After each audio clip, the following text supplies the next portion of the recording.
जय शियाराम। आप सभी का सात्विक ज्ञान चैनल में स्वागत है। उत्पन्ना एकादशी। कहा जाता है कि इस दिन भगवान विष्णु ने मुर नामक राक्षस का वध किया था, जिसके बाद चारों तरफ जश्न और खुशी का माहौल बन गया था। इसी खुशी के मौके पर उत्पन्ना एकादशी मनाई जाती है। उत्तर भारत में उत्पन्ना एकादशी मार्गशीर्ष मास में पड़ती है, जबकि कर्नाटक, महाराष्ट्र, आंध्र प्रदेश और गुजरात में ये एकादशी कार्तिक महीने में मनाई जाती है। हिंदू पंचांग के अनुसार हर महीने में 2 एकादशी पड़ती हैं। साल में पड़ने वाली हर एकादशी व्रत का बहुत महत्व होता है, लेकिन मार्गशीर्ष माह में पड़ने वाली एकादशी पर व्रत रखना बहुत ही अहम होता है, क्योंकि मान्यता है कि इस दिन एकादशी माता का जन्म हुआ था।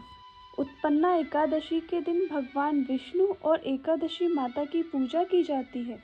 तो चलिए सुनते हैं एकादशी की कथा। सतयुग में मुर नाम का एक राक्षस हुआ। अपने ताकत के बल पर इस राक्षस ने देवलोक पर कब्जा कर लिया, जिसके बाद सभी देवी देवताओं को देवलोक छोड़कर मृत्युलोक में जाकर रहना पड़ गया।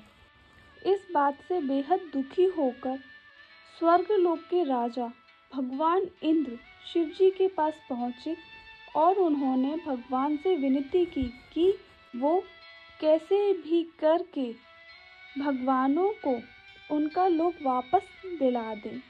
तब भगवान शिव ने कहा कि इस समस्या का हल भगवान विष्णु कर सकते हैं।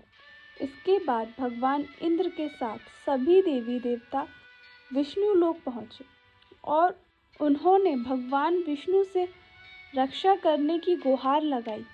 तब भगवान विष्णु उनका स्थान वापस दिलाने के लिए चंद्र नगरी पहुँच गए, जहाँ उनके और मुर नामक राक्षस के बीच युद्ध शुरू हो गया।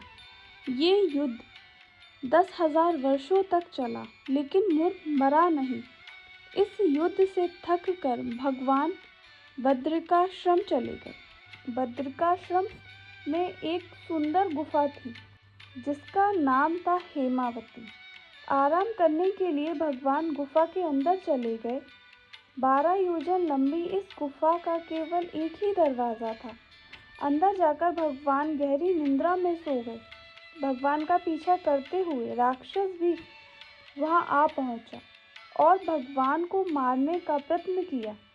तभी भगवान के अंदर से उज्जवल कांतिमय एक देवी का प्राकट्य हुआ।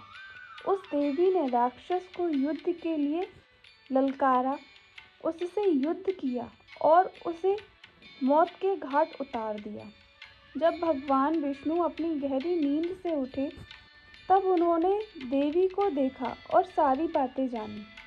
इसके बाद उन्होंने देवी से कहा कि हे देवी, एकादशी के दिन आपका जन्म हुआ है, इसीलिए जगत में आपको एकादशी देवी के नाम से ही जाना और पूजा जाएगा। जो लोग मेरे भक्त हैं, वो आपकी पूजा भी पूरे दिल से करेंगे।